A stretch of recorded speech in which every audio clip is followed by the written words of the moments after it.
ticket like 3 days a week. Mm-hmm. And then I kind of took the career by the you-know-whats, walked in and said, if we're going to make this work, it has to be every day. I don't know if I can get a rhythm 3 days a week. He looked at me and said, okay, let's do it. And so that started the everyday at the ticket, and worked with Bob and Dan for 9 years before they moved me with Norm in 2016. So I've been with Norm now for 3 years. Man, well, those folks at Cumulus were onto something. Oh, man, I'm glad. Well, I mean, look at you. I mean, you go from lowly weekend board up guy to now you're adding jet fuel to the Norm Hitzke show. I mean, you doubled the ratings right away. It's month over month. So it's been a true blessing, man. He was very welcoming. It's a guy that's been working by himself for all those years. 4 decades. Yes, to just open up and say, okay, I'll take on a co-host and we'll be very accommodating and set me down and said, this is not my show, this is our show. So we're going to treat it like our show and we're going to do it. That's the only way it'll succeed. So I was really, really happy about that. And it's been fun. It's been a pretty fun ride here so far. Yeah, that's good. I've always thought that you had a really unique approach and unique sound and just kind of a unique perspective on sports and sports journalism. And so tell me about your process. Like, how do you get ready for a show? How do you get ready to break down a game or get ready for a segment? Give us the secret sauce. It's not a complicated process. I don't think it's, once you get off the show, I think my day starts when our show ends at noon. So it ends at noon. I immediately walk out of the studio and go home. There's no post anything. I'm done. I'm done at noon. I usually get home about 1 and maybe would decompress a little bit, but then it started, laptop's always in my lap. I have my phone right by my side. You're trying to check Twitter and other news, just trying to catch up and stay up on what's going on. And then it's according to what season it is. So if it's football season on Sundays, you do your thing, go to the studio. I watch the game in studio since I'm on a post-game show. Mm-hmm. So if it's 3:25 kick, I get up to the station about 3 o'clock. Watch the whole game. 2 hours afterwards, you're taking notes, and I don't take notes very well.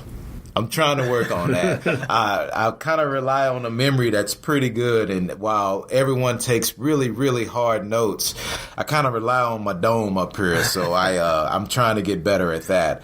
But a lot of people will look at me and say, man, your show is 2 hours. I see you just worked 2 hours. It's like, no, it's a whole lot deeper than that. You watch games a different way. I watch games differently when I'm working than when I'm just sitting back enjoying them. Because if you're trying to talk about that game and break that game down and deconstruct that game, you have to watch it with a different eye than if I'm at the stadium and just sitting back with a beer and some peanuts or something like that. So I think that takes a little bit out of you. If it's baseball season or basketball season and I'm watching those games, I consider that work. And with the ticket, since we talk about way more than sports, if I'm out doing whatever, if I'm at a movie, I consider that work because that's a potential subject for us to talk about on the radio station. We bring our personal lives into the station a ton, which upsets my wife to no end. But it's something that I think makes us different from a lot of other people because I think anyone can sit back and tell me how many points Dirk had or how many rebounds DeAndre Jordan had. But if it's something unique that I saw during the game, whether it was something with the cheerleaders or something with the announcers that I can play back or anything else like that, I think that's what makes us different and what makes us successful. So you try to look for different angles rather than just spitting out stats or doing that to try to bring to the table to be a little different than everybody else. When you talked about bringing your personal life on the radio, I immediately thought about the Upper Deck. But that's for another day for people who may not have been listening. That's a whole nother podcast right there, buddy boy. A whole nother one. So, thinking back, and again, this is Sean Williams, Ryan Trimble on Deconstructing Dallas with Donovan Lewis, kind of geeking out a little bit on, ticket lore. But early on when you got on the ticket, to me, it seemed like you brought this hustle effort to me. It was like anytime there was an open shift, you would take it. And so if that meant that, one of the morning show guys was out and you took that shift and then you came back and did noon to 3 on the same day, and then the next week you were taking the hardline shift because the hardline was out.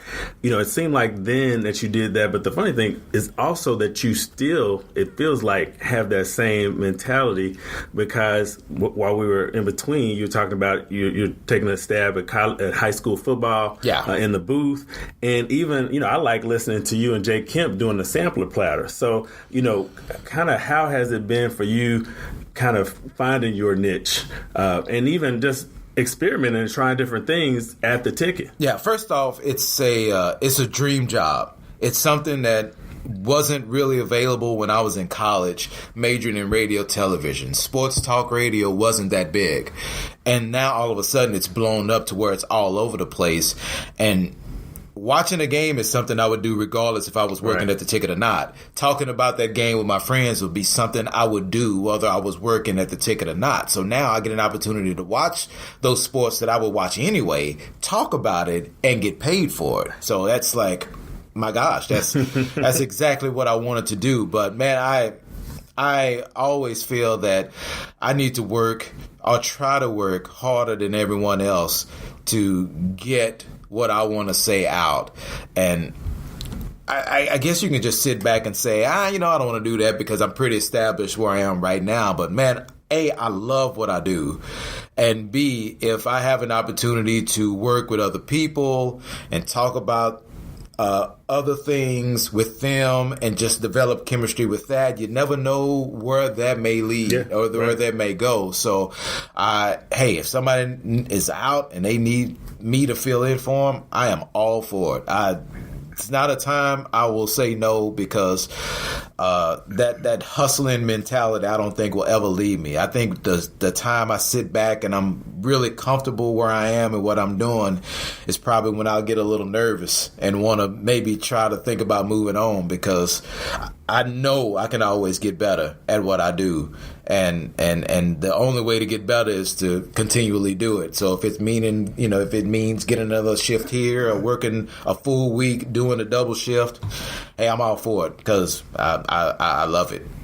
Man, the work at your craft really shines through on the radio. I'll just say that. Thank you. I appreciate it. I've appreciated your work for many years. So thank you for putting in that effort.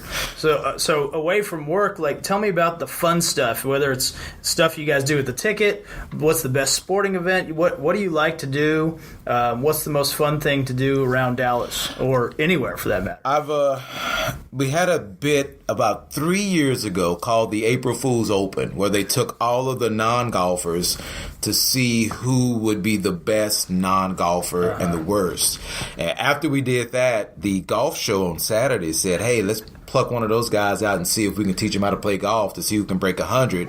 And they chose me. And I've been playing golf ever since. And that's something that I go and look to do at every single turn of my life. I'm trying to think of how the hierarchy of my life goes. I think it goes God, my wife, and golf? Golf and my wife? I'm not quite sure. I'm not figuring that out yet. Yeah. But no, I love playing golf. Just spending time with friends and hanging and having fun and laughing. That's what I love to do. Yeah. So if you said, hey, let's go sit down and have a drink and just shoot you know what, I am all for it, because I just love meeting new people and networking and trying to meet the people in our business, because this is a volatile business that I'm in. One day you can be on top of the world, and the next day it could be all over with. So, yeah. No, the three of us do have something in common that we all like, and that is Las Vegas. Oh my God. We are all three fans. We talk about it on the show from time to time. And I heard you talking about to talk about Las Vegas on the show, and I hadn't been in a while, so I had to turn it because I didn't want to listen to how much fun I know that you had. But that's something that we share in common here. I've probably been to Vegas about 15 times. I went for my 40th birthday. It was a guy's trip, and we had so much fun. We've been going ever since. So this past August was trip number 8. You've heard some of the shenanigans that the go funny on. Thing is that the funny thing, Ryan, is that like we would go. My group that would go, we'd go like 2 weeks after Donovan's group. So I'd call him and the other guys. And I'd be like, okay, what did y'all do? What was hot? And then they'd be like, oh no, this place was good last year, but now nobody goes. I literally would take notes. And then I would follow in their footsteps like 2 or 3 weeks later. Working on your craft. Yeah, right. Researching. That's what it's all about. Dude, those lights, those sounds, just everything. Just pulls me in every time. There, oh, do you really? I know, okay. Man, I'm in. Oh my gosh. Just everything about it. Where do you like to stay? We usually stay at the Palms. But this past August, we stayed at the Cosmo for the first time. Yes, see, that's where we have been staying. Oh, yes. God, I love that hotel. That hotel is the best. So I don't know if we're going to have just to have to ditch the Palms and stay at Cosmo. But we stayed all over the place, man. But Cosmo was pretty sweet. That's a nice spot. Yeah. Donovan, we certainly appreciate having you on today. If our listeners want to find you and follow you and tweet at you, where can they find you? My Twitter handle is @GreatDonovan. I'm on Instagram. I usually don't Instagram a lot. I don't take a lot of pictures and post them, but I am on Instagram. You're not doing it for the gram? No. I'm not a grammy. I don't know what it is. But it's @Donovan13, Donovan Lewis, @Donovan Lewis 1310. That's my Instagram. And man, just listen to the station. Listen to the show. 10 to noon. It's the Norm and D Invasion, Monday through Friday, 10 to noon. I'm also on the post-game show with the Cowboys. 2 hours after every show, we break it down. We take calls. We have a lot of fun. And every now and then we'll do a Thursday show where we play music and we dive into where that music came from. I really, really love that show. I love doing research for that and just adding a lot of old 60s and 70s tunes to my repertoire so I can listen. But I try to be all over the ticket, man. So if you guys will listen to the ticket, we really, really would appreciate it. That's good. Well, thanks for coming on, Donovan. We certainly appreciate it. We'll be right back after a quick break. Deconstructing Dallas. Thanks for tuning in.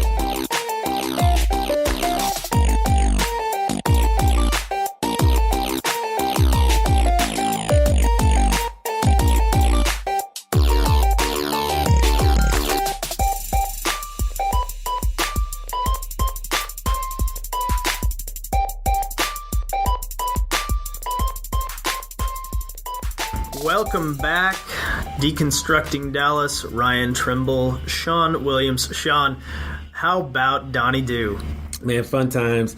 Great insight on the Cowboys, but I was really interested to hear, about his career. And although I watched part of it, I didn't know all of the stories that he told us. So it was really exciting. And he promised to come back during basketball season, so that's going to be cool. Yeah, that's exciting. He's, like we talked about, he's really an insightful guy and has really, I think, different observations than a lot of folks that are just, just looking at stats or other sportsy notes. I mean, he's got a good eye for things and really works by feel a lot, I think. So, really fun interview, and thank you, Sean. I know you've known Donovan for some time, and so really fun treat as a ticket listener myself to get to meet him and hear him in studio. Well, fun times on the interview, but you got to get out of here. You are headed to the big house to watch the ponies. That's right. This weekend, the Mustangs take on the Wolverines, Michigan Wolverines. This game's been on the schedule for about 5 years now, and I remember telling Lauren, honey, we are such big college football fans. We've got to go to the big house when this, in 2018, we got to go to Michigan. I don't care how we get there, when we get there, we got to go. And so about 4 weeks ago, Lauren says, oh no, this game's coming up. Does he really want to go? And yes, I did want to go. Of course. And so of course. My blushing bride, my loving wife agreed. And so we are loading up and headed north, and we will be enjoying the sights and sounds of Ann Arbor. Well, I'm a big proponent of taking opportunities, especially you never know when an opportunity like this will come around again, and you'll be kicking yourself if you don't do it. So, so fun note on that. This is only the second time SMU's played Michigan in their history, and the first time was a loss, a 27-16 loss in 1963, but Lee Iacocca of the Ford Motor Company actually went down and congratulated the Ponies on a spirited effort after that 1963 game, went into the locker room. So, well, let's hope for another spirited effort this weekend. Let's hope that we can at least get within the 5 touchdown spread. Sean. Well, we